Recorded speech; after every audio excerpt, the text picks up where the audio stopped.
Pula si Awang ni. Awang, Awang, bangun Awang.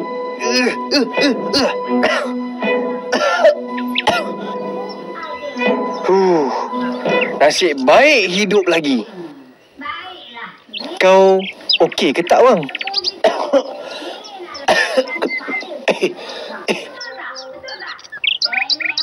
Kenapa ramai ni?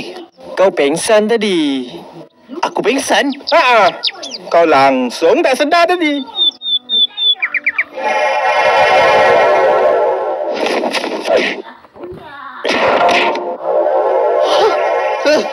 Alamak. Kau ni kenapa, Ang? Tuah. Mana Tuah? Tuha, yang belakang kau tu siapa? Tak nak. Sakit. Tak nak Tuah. Tak nak. Kau ni kenapa, Ang? Tak nak. Dah kenapa pula si Awang gendut ni? Tak nak. Tak nak. Oi, Awang. Kau ni dah kenapa,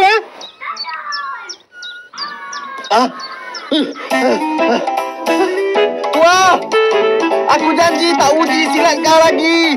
Jangan belasah aku, Tuah. Jangan. Tuah. Oh, jangan, Tuah.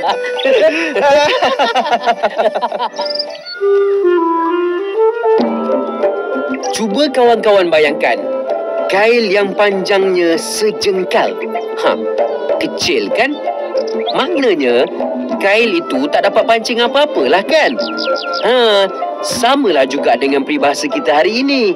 Jika seseorang itu hanya ada ilmu pengetahuan atau kebolehan yang sedikit, jangan sesekali cuba menguji orang yang lebih banyak pengetahuan atau kebolehan. Kalau tak, jadilah macam si Awang tu. Ilmu silat pun dia tak tahu. Ada hati nak uji kehebatan Tuah yang memang cekap bersilat. Awang, kan akhirnya termalu sendiri. Tolong jangan, Tuah. Tuah, tolong jangan, Tuah.